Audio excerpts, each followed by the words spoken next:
Okay, it's 2 minutes past the hour, so we're going to get started again. Thank you for attending today's Lunch and Learn webinar. My name is Patrick Cousins, and I'm the Client Marketing Manager for CounselLink. And today's webinar is titled Strategies for Reducing Law Firm Fees Using CounselLink. And for those of you who have joined us on previous Lunch and Learn events, this will be a little bit of a departure in terms of format.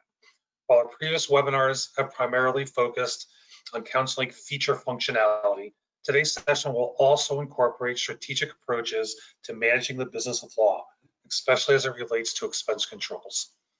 The effects of the COVID-19 pandemic on business is likely to persist into the near and midterm future, if not longer.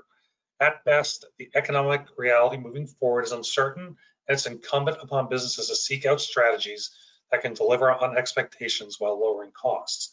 Today's goal is to provide our audience with the CounselLink features that can enable the strategic imperative and the CounselLink leverage points to broker arrangements that are mutually beneficial with outside counsel and vendors. Before I get started, I want to take care of some basic housekeeping for those of you unfamiliar with GoToWebinar.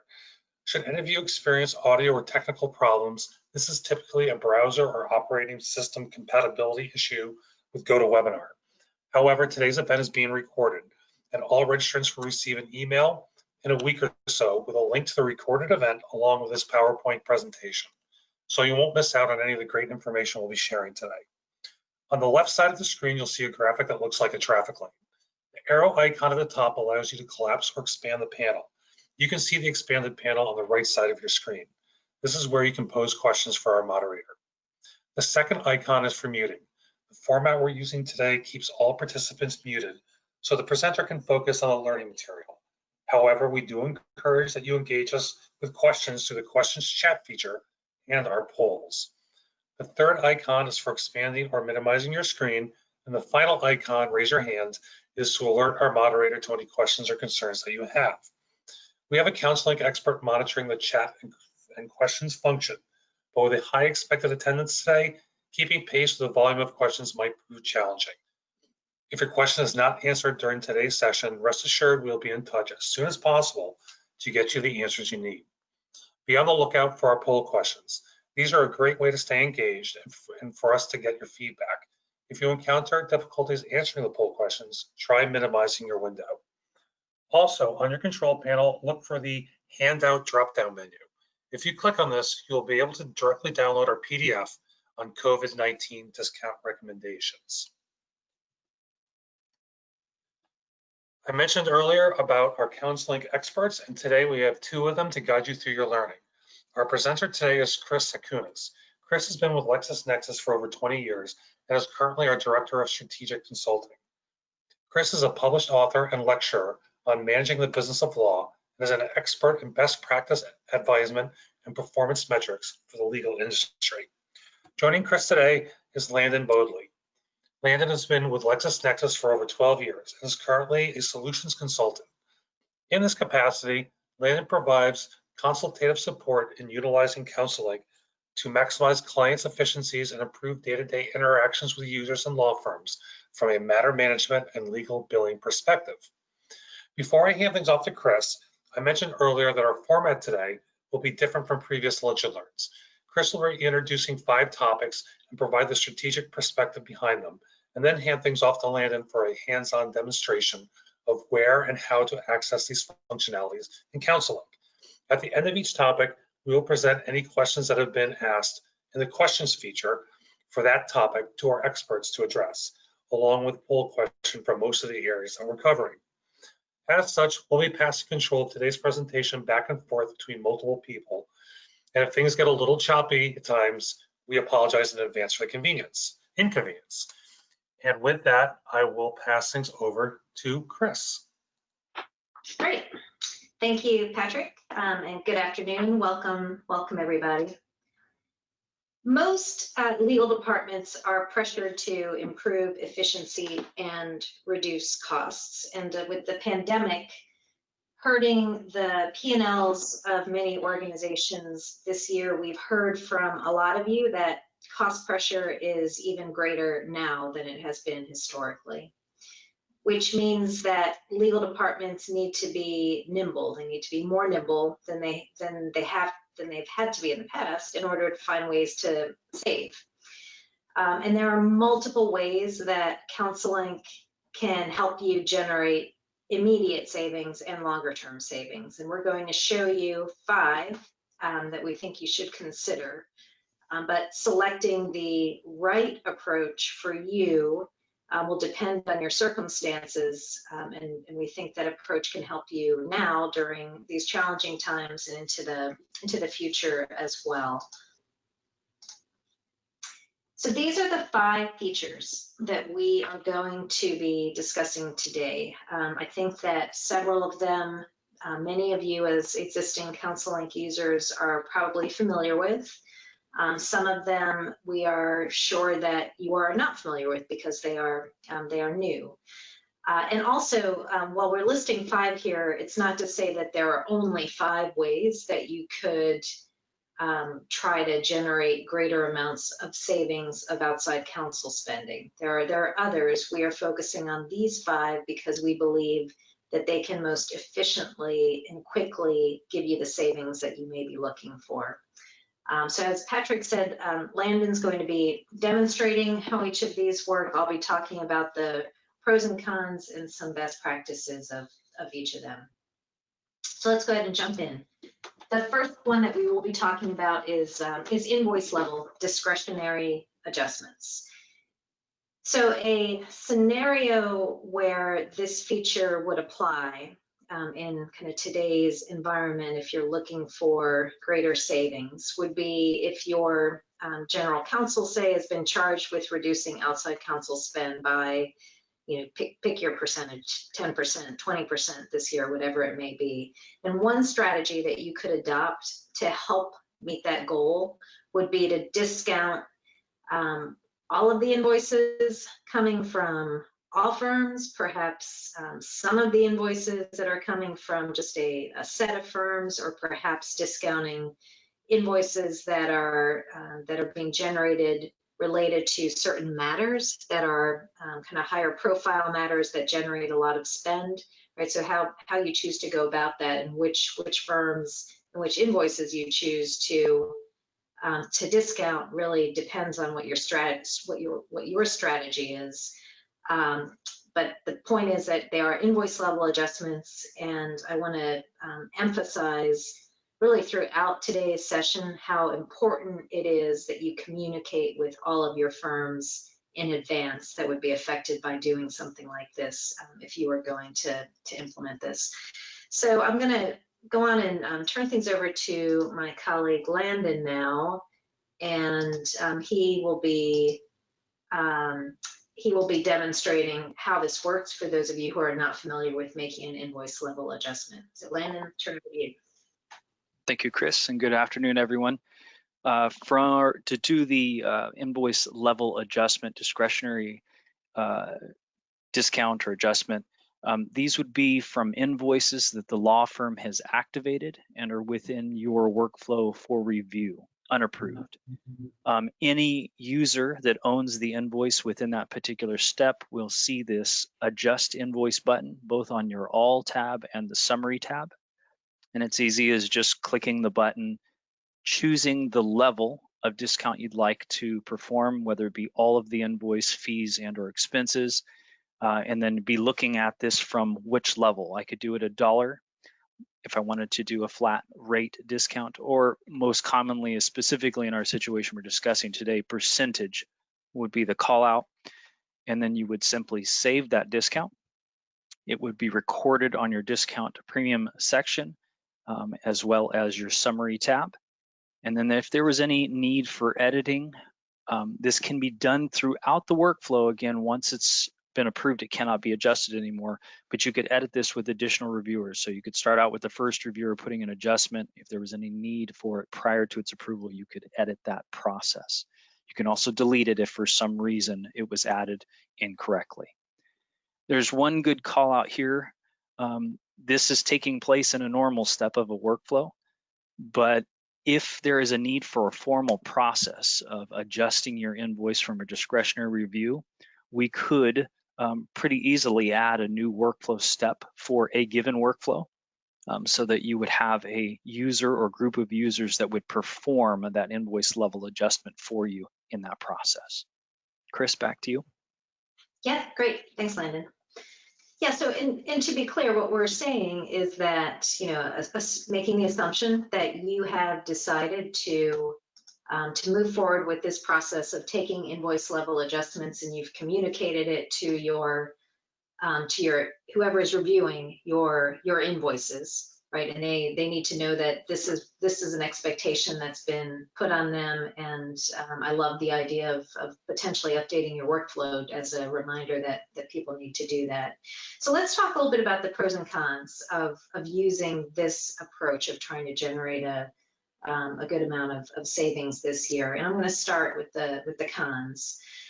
So chances are you have a lot of different individuals involved in your department that are touching the invoice approval process somewhere. So as follow-up to what Landon just showed you with the workflow, right? You need to decide at what step in the workflow you will take the discount, who's responsible for it.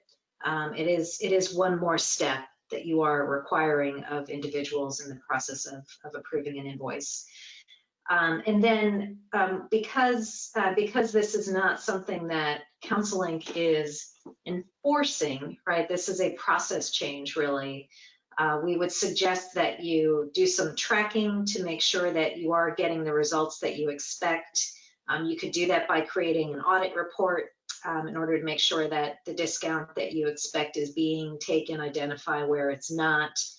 And then the third item listed here under the cons is that if you do have auto approval, an auto approval sort of workflow, this is not going to help you on those, right? So anything that's auto approved is not you're not going to have an opportunity for somebody in the workflow to take that 10% discount. So those would not be subject to the savings that you could get from your other invoices.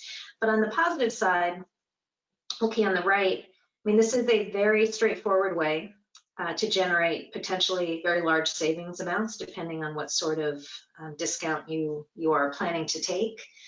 And another benefit is that you're not asking law firms to submit new fee offers. You're not asking them to change anything in their current process. And then also, it's not listed here, but something that I think is either a pro or a con, I think, depending on your perspective, is that using these discretionary adjustments allows for, as the term would imply, discretion to be used, right? So perhaps there may be certain law firms or a specific invoice that you don't want to take an adjustment on that falls outside of whatever parameters that you've put in place, and people can, even if they take a discount on it, as Landon showed you, you could take it off afterwards if you've decided not to take that. And then the other point I wanted to make about these invoice level adjustments is that we've been tracking to see whether these types of adjustments are on the rise this year, because we knew it was an avenue that you could be taking for greater savings. So we pulled some data actually in June and reported on it as part of our annual CounselLink Trends report. And we took a look at each month through the year. So we pulled the data in June, so we looked at it through May. And what we saw is that there has been an uptick. In fact, each consecutive month in 2020, there have been more invoices that have had an invoice level adjustment attached to it. In the month of May, so the May was the highest month, the highest percentage of invoices with invoice level adjustments. 16% of all of the invoices processed through CounselLink had some sort of invoice level adjustment, which was the highest that we'd seen this year. So we'll keep an eye on that trend and report back to our customers as to how that seems to be, what that trend continues to do. So I'll stop there and I believe we have a poll, Patrick, that we want to launch, and also if there are any questions, we could get ready to field those too. I just launched the poll, so I'll give everyone about 45 seconds or so to respond to that. And in the meantime, I think Lauren does have a couple of questions for you. Yeah, so can you adjust a particular timekeeper only? Not using this feature. So I think we'll be showing you some features where you can do that, but this particular adjustment that we just showed is taking a discount off the entire invoice. It's one line item at the bottom. So no, not with this feature. Okay, thank you. And then last question, can you show a line item adjustment? Same answer, but hold on, stay with us. we will show you how to do that. But this would not be the feature. If that is your objective, this is not the feature that you would use to do that. Okay, and I just launched the poll results. So we had actually really good engagement. So thank you to the audience for participating. 77% of you weighed in, and not surprisingly, and very similar to the results on our earlier webinar today, most of you have not used this functionality. So it's definitely something you want to keep in mind. And I just want to remind everyone that post the webinar, you will receive a survey, and part of those questions will be, would you like to receive additional information on a topic? And if you do, just let us know and we will follow up with you afterwards.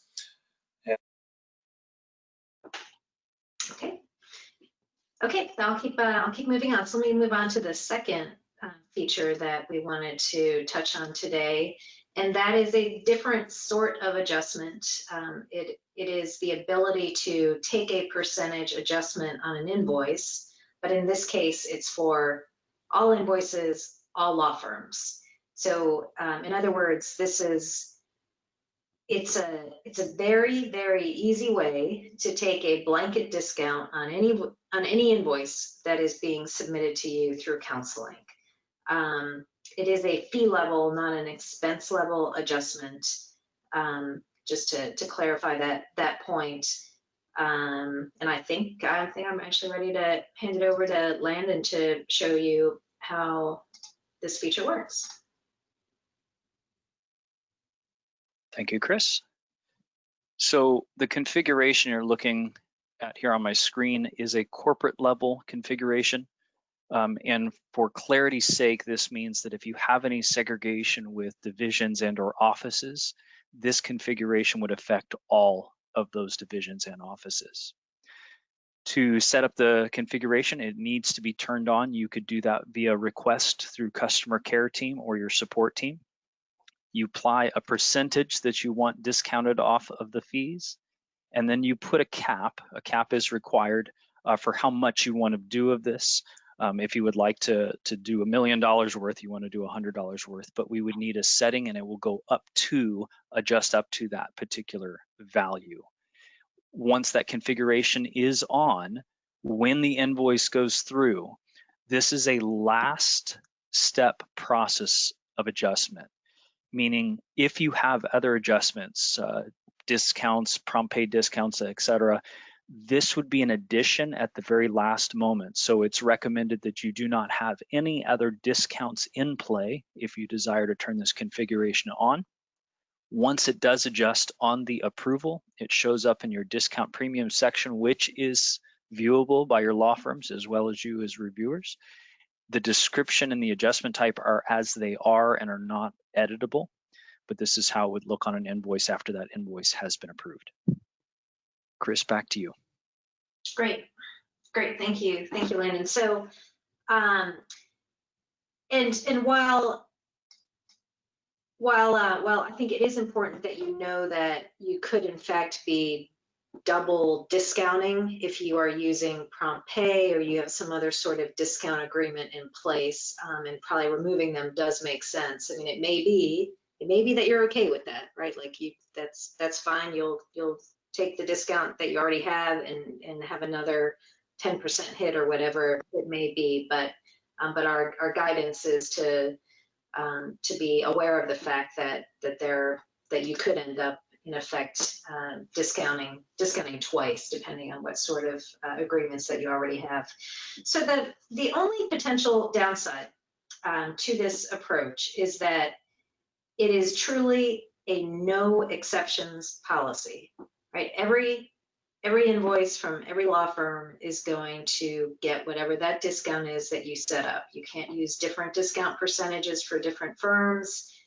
You can't have some law firms that are not affected by it.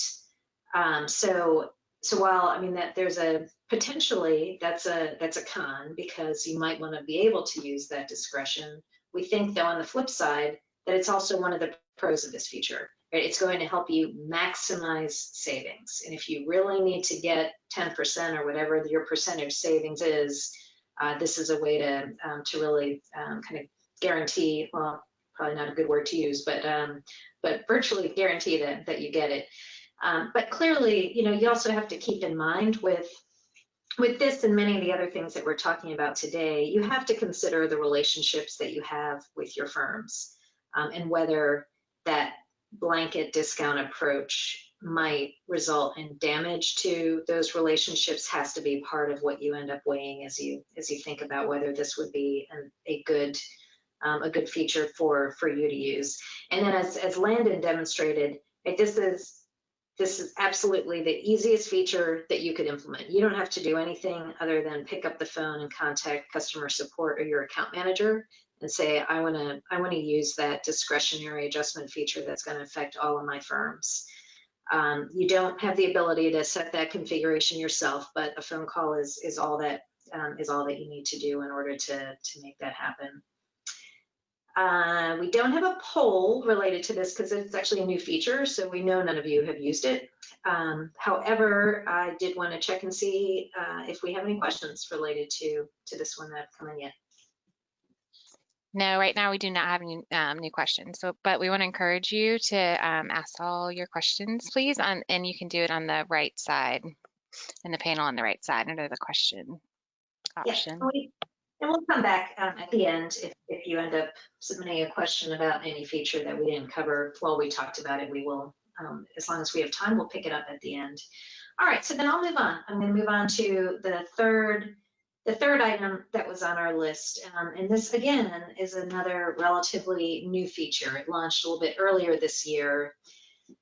Fast Track is the result of a partnership that CounselLink has with a financing company. So essentially, the way that the program works is that if a law firm wants to be paid right away, they click on the Fast Track button when they submit an invoice, and then they get their cash within a day of approval of that invoice minus a service fee. And you, the corporate legal department, get a portion of that service fee. In a little bit more detail, I guess an example of how that works. Say a law firm bills you $110, and then Smart Review takes some adjustments off it. Perhaps your attorneys take some other adjustments off it, and you mark it down to $100, and it gets approved at $100. Upon your approval of it, our finance partner immediately pays your law firm $95 of that $100, and they pay the law firm electronically and right away. And then you have another 60 to 120 days to pay the $100 invoice to the finance company. So that's to our partners is who you end up paying, but you get payment terms that extend the time that you have to pay that. And then every month, our partner sends you a cashback check for 1% of what's been billed through Fast Track. The feature is optional and on demand for your law firms. But if you were in a scenario like we're talking about here today, during a year like this where you're really trying to find savings, you might want to communicate to some of your firms that you're going to require them to bill you under Fast Track, right? And then that you're going to be getting that 1% back in order to help you show some savings across your in order to show the savings to your organization. Let's see, I think that's probably enough opening comments about it. Landon, if you could show folks what we're able to show related up to this feature, because clearly it's a feature that the law firm really does the work, but we want you to see what things look like on your end. Absolutely. So just like our previous integration piece and discretionary adjustments, Fast Track is also a config that needs to be turned on at the corporate level. Chris will cover some of the additional pieces that are required in setting this up, but from a very simple visual standpoint, when that law firm submits an invoice and chooses that it is a fast-tracked invoice, the status of this particular invoice will then show in review when the invoice is coming through. And then as soon as it's approved in that 1 to 2 day time frame, Fast Track status will update as paid. This is a huge benefit to you to see that the invoice has already been taken care of. Also, another way for you to validate that the law firm has been paid. And then you can use your invoice search screen to validate information by adding this column. You can add Fast Track total payment. It will show you ones that are pending with $0 or has been paid, and will show you the value that the Fast Track tool has paid. Chris? Great. Okay, so let's talk a little bit about the pros and cons related to Fast Track. From the negative perspective, in order to use this feature, in order to get benefit from this feature, I guess I should say, you are relying on your law firms to do something, right? That they have to select Fast Track when they submit the invoice. And if the expectation is that all of their invoices should be fast-tracked, then that needs to be clearly communicated to your law firms. But keep in mind that there typically is one person at a law firm overseeing the billing process. So once that's communicated, I think that really the consistency, it's reasonable to expect that it should be there. And also while not available today, in the upcoming August CounselLink release, so and that is just it's August 16th, so I think 3 weeks, 2 to 3 weeks away, you will have the ability to default a law firm to fast tracking their invoices. So they of course can change that default so they don't fast track, but you can set it so that it's defaulted that they do, and that too I think will help with the compliance that they do in fact fast track their invoice if that's what you want them to do. The other item listed here under the cons is that if you have an invoice integration, using Fast Track will require a modification to that integration. You could see in what Landon showed you, you'll be able to see that the invoice has been paid, right? Clearly that's the result of having that information available within CounselLink. On the positive side, there's no additional effort on your part, right? So you can get the benefit of it without changing the way your process works in terms of how you approve an invoice. And I think there's a win-win element to using Fast Track that you can communicate to your firms. So while they will be taking a discount, we know that during these times, you're under pressure to reduce costs, but they too are also under pressure. A lot of law firms are having cash flow challenges right now. So getting cash in the door quickly may actually be a very big benefit to them, to be able to use a feature like this to facilitate that. Okay, let's go ahead and put the poll out there and see what our customers think of this potential.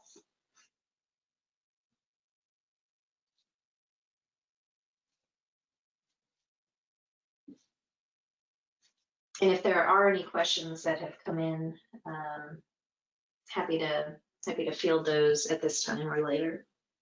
Yeah, so we just had a question come in. Do you think the discretionary adjustment tool will be updated so it can be more customizable, or so it isn't all or nothing as far as applying the same discount to all firm invoices? I don't know. I don't know, but I would encourage whoever asked that question, if if you feel like that could be a feature that would be very helpful to you, to submit an idea in CounselLink to that effect. And while I know it's not something that we're modifying in the near future, it's a new feature as it is. I think that what would be beneficial would be to talk with your account manager or talk to support so that we can understand what your objectives are and recommend which feature might meet your needs best if this does not, if applying it to all law firms is not what your goal is. Okay, and then one more. Does the first con mean that fast track can't be turned on at the matter level? That each invoice the law firm submits has to have fast track? No, there's not an option at the matter level to require fast track. I believe, although I'll follow up and get clarity on this question, I believe the only way to communicate to your law firms that you are requiring fast track is communicating it. I don't believe that there is a mechanism within CounselLink today, anyway, that would tell them that that is your expectation. Okay, and I'm just going to go over the poll results real quick, which you'll see. I think the interesting thing here is that there were 0 yeses to considering supply chain financing. Actually, fast track is kind of it's something you see more in manufacturing sectors or things like that. So this is really kind of a innovative and novel kind of service that we're providing for professional services. So not surprised to see the 0% there. And with that, we will keep marching forward.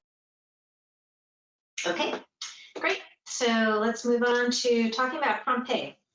So prompt pay in many ways is similar to what we just talked about with fast track, right? We're talking about paying your law firms more quickly and they get paid at a discounted level.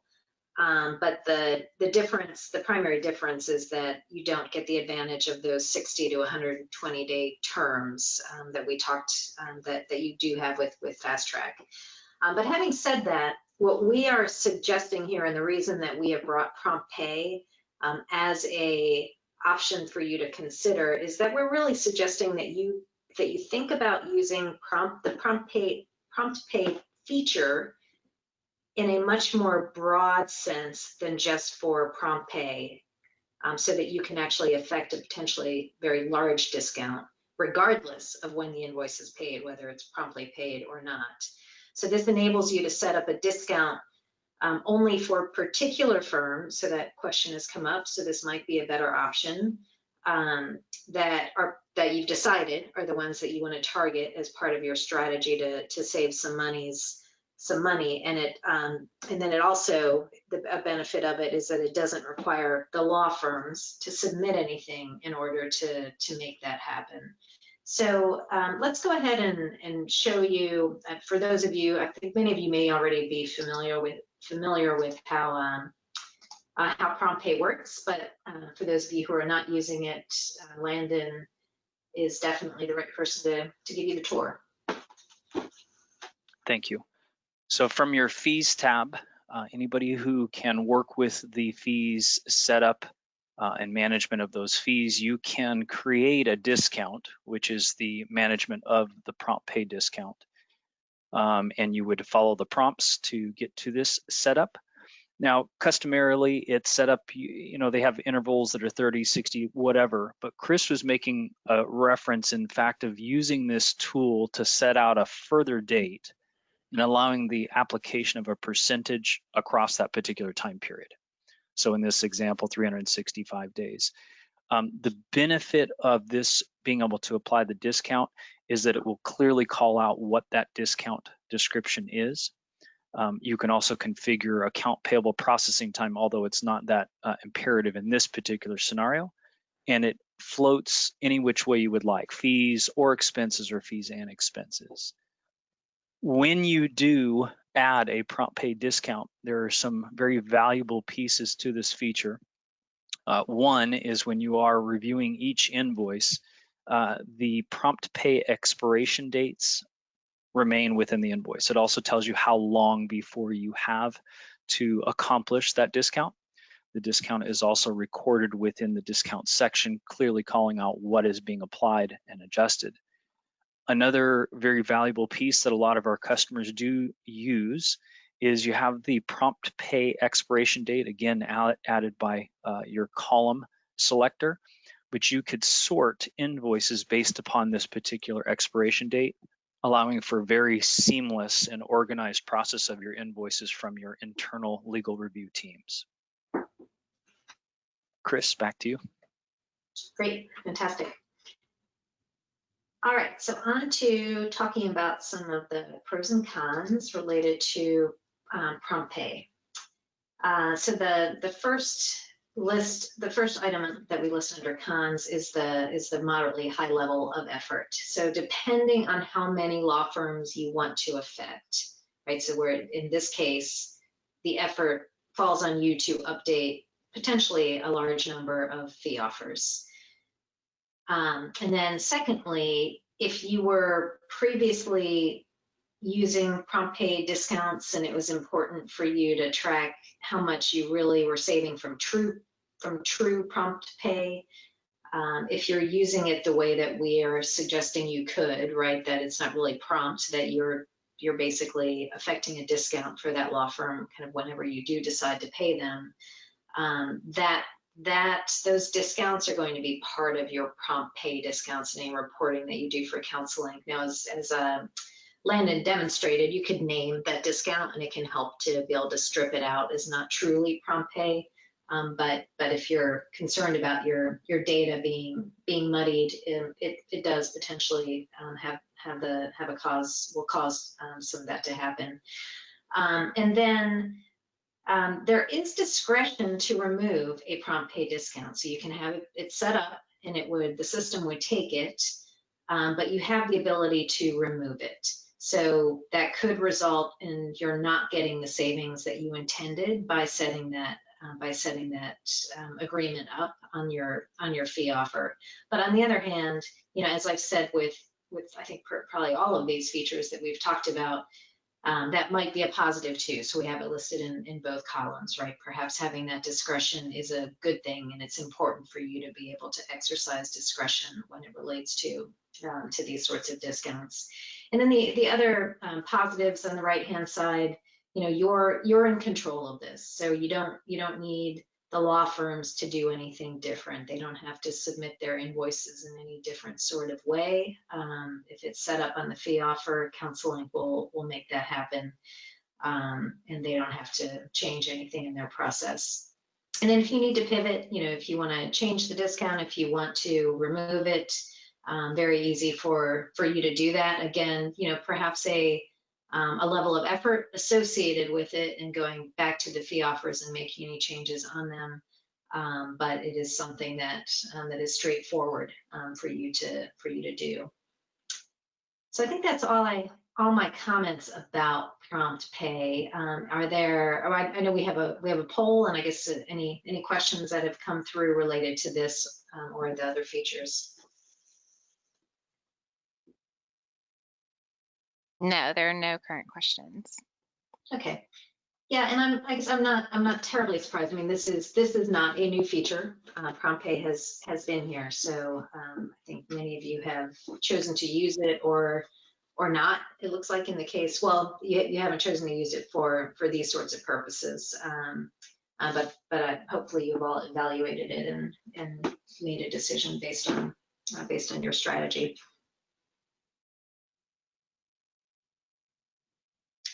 Okay, looks like the poll's closed. So 4% yes, using it kind of at a time like this to generate some additional savings. All right, so let's keep going. I want to go ahead and move on to fee offers and talking about how the fee offer features can help you generate more savings this year and in other years too. So traditionally, when you are negotiating fees with your law firms, right, the approach you would have taken with them is having them submit a new fee offer. You go through a negotiation process. You have to approve it in order for them to be able to bill you at those rates. So we know that this is an option that most of you are familiar with, which may make it very appealing. And we are still going to demo it. I want Landon to show you how this works, because I realize that not everybody on this call may be familiar with the fee offer process. So Landon, I'm going to kick it over to you. All right, as Chris mentioned, most of us are familiar with the fee offer page. The feature that would be usable is where you require a specific change for your firm and you ask them to resubmit their fee offer. The rate change defaults to dollar value, but you can change this to a percent value, allowing you to make sure that the measure of change is what you've agreed upon. And then once that has been validated, if you haven't already used the backdate fee offer feature, you can backdate this so it will be retroactive to cover any outstanding costs during this pandemic or the reason for your discount. Chris, Yeah. back to you. Okay, great. Thanks, Landon.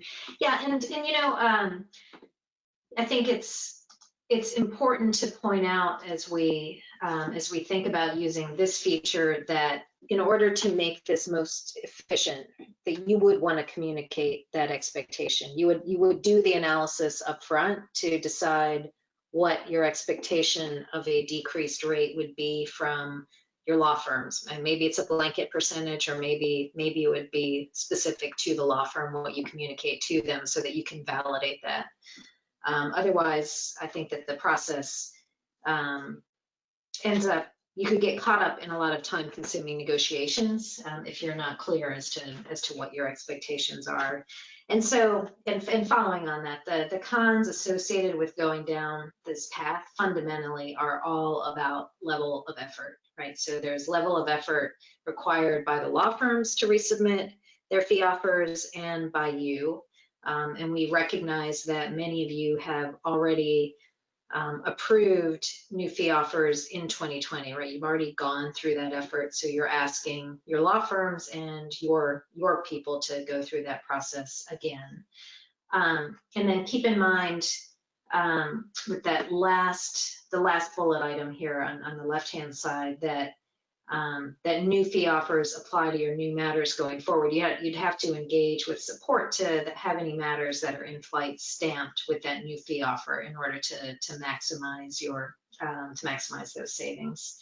But there are benefits, you know. So it's higher effort, but certainly benefits. And I think that one of the most important ones is that this is a process, it's a known process, and it engages your law firm and gives them ownership, right? They have the ability to submit their input, potentially to negotiate if you're opening the door to that.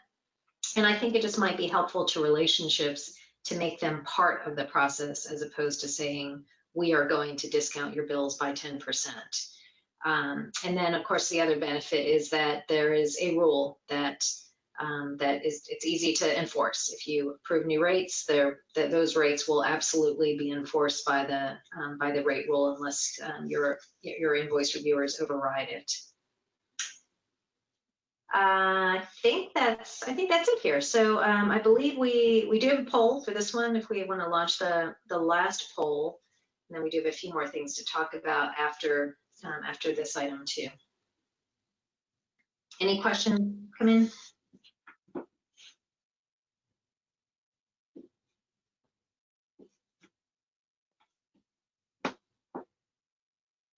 No questions yet. Okay. And I'm just going to give the poll another few seconds and we will launch results.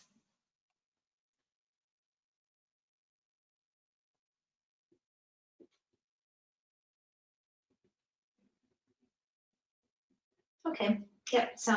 Looks like a decent percentage of you have gone down the path of using fee offers to be able to generate some savings. All right. And, yep. Let me close that. Just as a reminder, for those of you who are in the unsure category for this or any of the other polls, there is going to be a post-webinar survey. You will have an opportunity to request additional information on topics, so just let us know what they are, or there's going to be some contact information on the last slide of this presentation, where you can reach out to me directly if you have questions for follow-up materials. So please feel free to do that. That's what we're here for. If any of these topics are of interest for further deep dive for you. Okay, thanks, Patrick.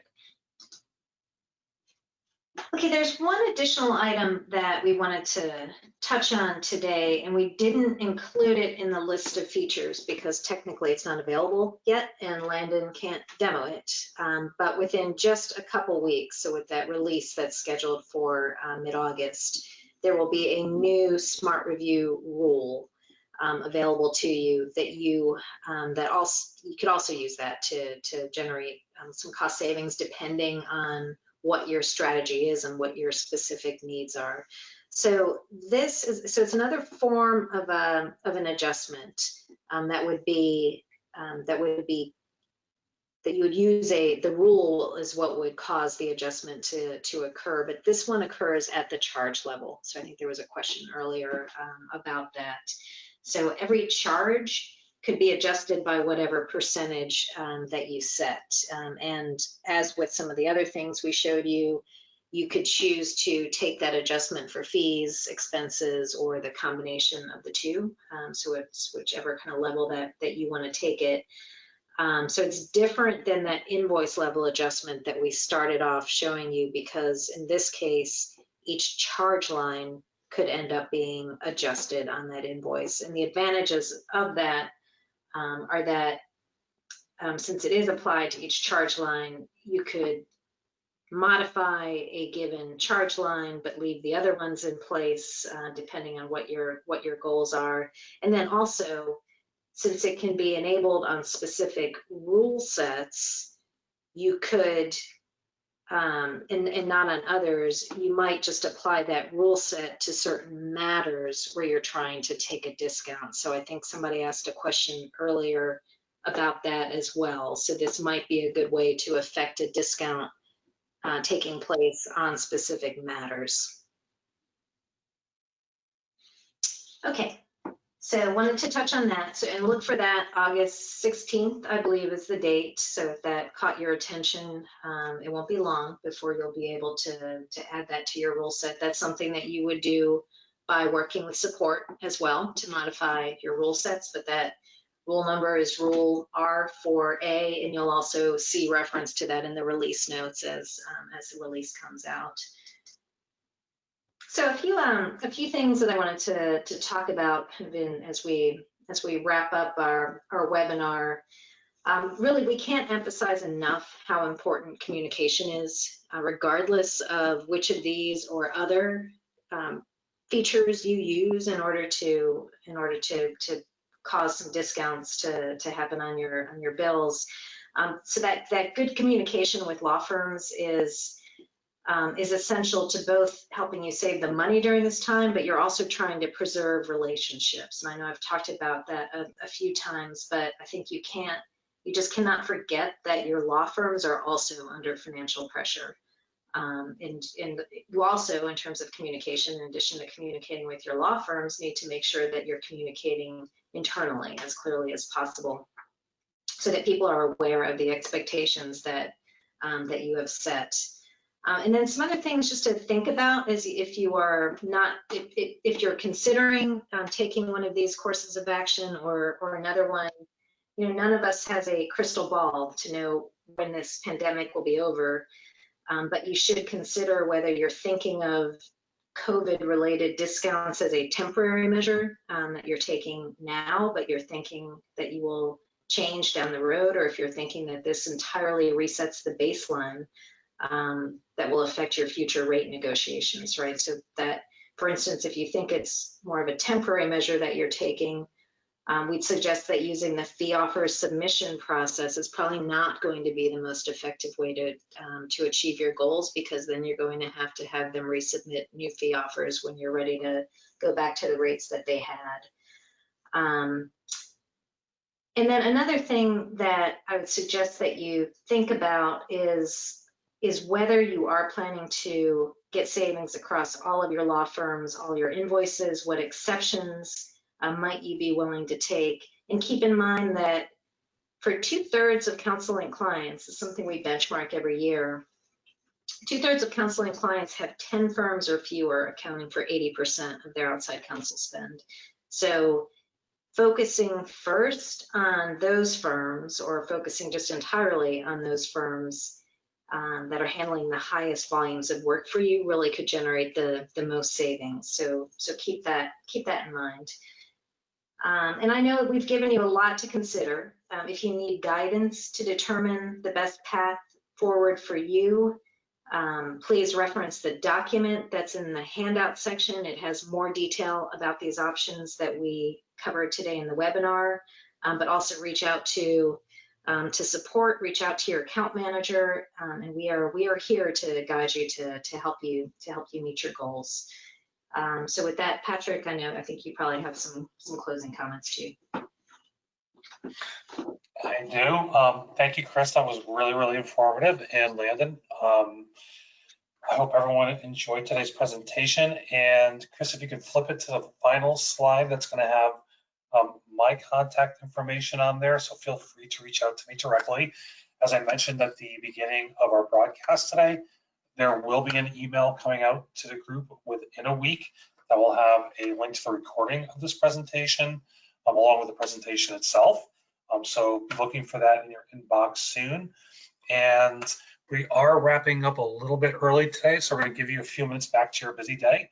But I will leave the webinar up and available for another 10 minutes or so. So if you do think of a question that you'd like to ask, that will still be available in the questions feature. So go ahead, drop a question in there. We'll make sure that we follow up with you in the next few days. So I just want to extend my thanks to everybody for taking the time out of your busy schedules to join us today. You'll be getting the survey afterwards, as I have mentioned, and please give us feedback, good, bad, and the ugly. We'll take it all, because we're here to provide these events for you to get the most out of CounselLink, and really leverage some of these tools during some very challenging economic times. And there's a lot of great features in CounselLink that are underutilized and there for you. So as Chris said, we're here to help you master those and become aware of them. So please reach out to anyone on our end. So thank you very much and enjoy the rest of your day. Thank you.